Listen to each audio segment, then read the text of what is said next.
Hey folks, hope you're well. Zito here. So this week I finished this. It's my MotoRug that I'm pretty pumped on. The artwork is done by my pal David Rolene, and I had a chance to basically make it into a rug for my future living room. In this particular video, what I'm gonna do is I'm gonna go through the process of buying and unboxing my tufting gun, purchasing and winding yarn for the project, then, even things like frame building, and then tufting out the rug itself. And yeah, the whole finishing process and everything.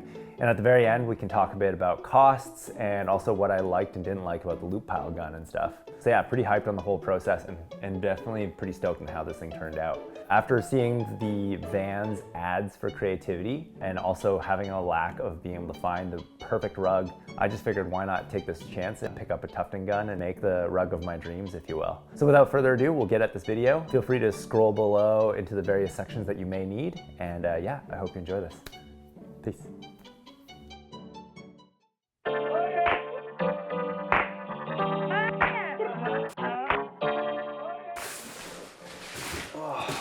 Okay, first tufting gun package from tuftheworld.com. So, first of all, we got 5 yards of this gray tufting cloth. Whoa! Yeah, quite a bit of tufting cloth here that we will be making the rugs on top of. And here we are, pretty fancy. Tuft the World and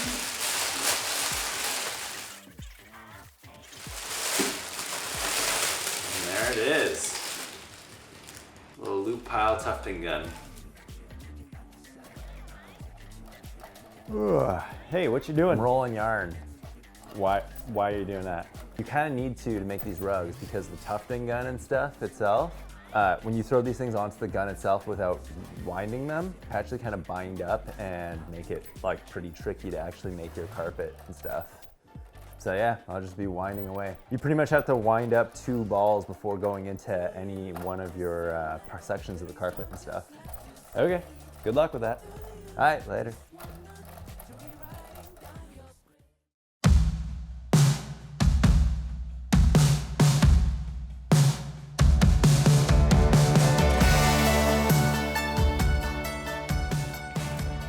So folks who follow this channel know that I primarily do a ton of woodworking with recycled skateboards. So I actually have a fairly in-depth workshop, and I actually had some extra 2x4s and 2x6s laying around in which I was able to build the frame with.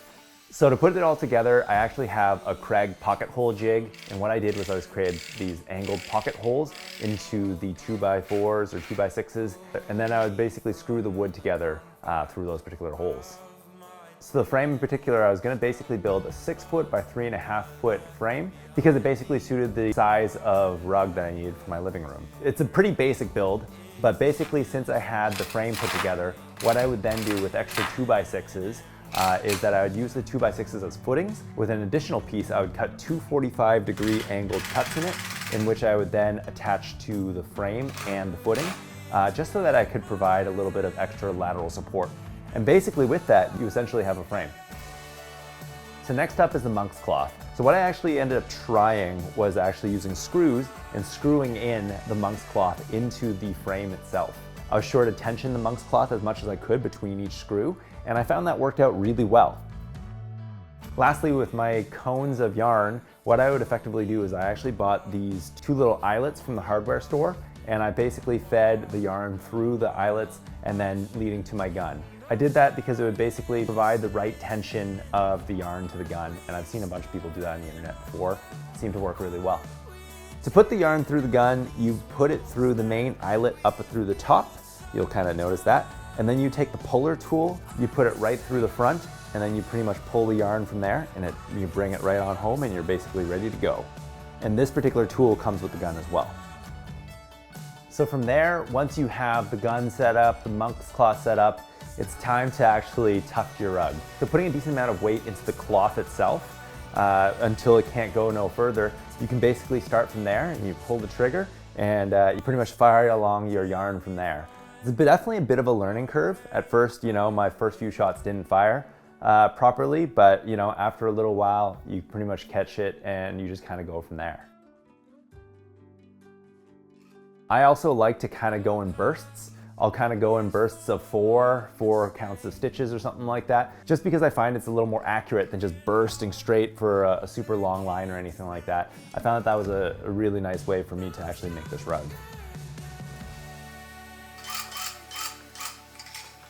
Okay, so one other thing too is that when you're going, I find that for the particular gun, you kind of aim it and you kind of go in the direction of the two tongs in the front. Now the main thing is I find it's easy to go up and sideways, both ways is pretty mellow, it's kind of personal preference. But going downwards with the gun, so say if I were to go like this and down, doesn't really work very well. So I find that, you know, one thing with the loop pile gun is that you're mostly just going upwards and then cutting from there.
Hey folks, so right now I'm applying some carpet adhesive to the back of the rug so that everything stays in place after it becomes a rug. After applying this, I leave it for about 24 hours. That'll let the adhesive dry. And then from there, what I do is I actually cut out the rug from the monk's cloth, and then I'll use a hot glue gun to kind of glue down the edges. And then from there, I'm pretty much done. So yeah, pretty stoked. Okay, so I hope you enjoyed that. I'm super pumped on this thing. As we discussed, I figured at this point I'd talk a bit about the costs of the project. From tufttheworld.com for the excess amount of monk's cloth that I got and the tufting gun itself, I spent about $560 Canadian. And also for the yarn winder and things like that, I ended up spending about $150 for this particular project. It was a little more than I actually needed. Just for reference, with regards to the yellow, which was the most that I needed 6 of these little yarn balls that I would get from Michael's, which isn't that crazy, and about 4 for the black and then 2 for the white. So yeah, at about $5 each of those, the yarn is actually a pretty low cost. And moving forward for future rugs or anything like that, it'll really just be the cost of the yarn moving forward.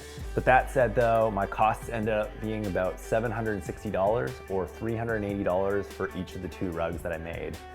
So pretty steep price tag for the first 2 rugs that I've made, but it will definitely flatten out and even out if I make more rugs down the way. And my plan with my tufting gun is actually to have it be sort of a community tool and to kind of provide it and share it with my friends so that they can make their own rugs and stuff. So yeah, more great things to come from that. So the other thing I wanted to discuss was the use of the loop pile gun itself. I bought the loop pile gun because it was the AK2 on the Tufting Gun website. I figured it was just like an upgrade from the AK1, but the AK1 is actually a cut pile gun. If I had to do it all over again, I might have potentially bought an AK1 because I think a cut pile gun is kind of more ergonomic in a way that, you know, it's always kind of cutting off for you and you don't actually have to find your scissors after every line and start cutting as well. Also, I think you can kind of get away with more mistakes on the cut pile gun, whereas with the loop pile gun, you can really see some of your lines and stuff. Maybe some of your lines are tighter than the rest. And so I would maybe recommend a cut pile gun, even though I'm happy enough now and I've grown fond of my loop pile gun. So anyhow, that's all I kind of got for now. I can't thank my pal David Rolene enough for letting me do this with his artwork.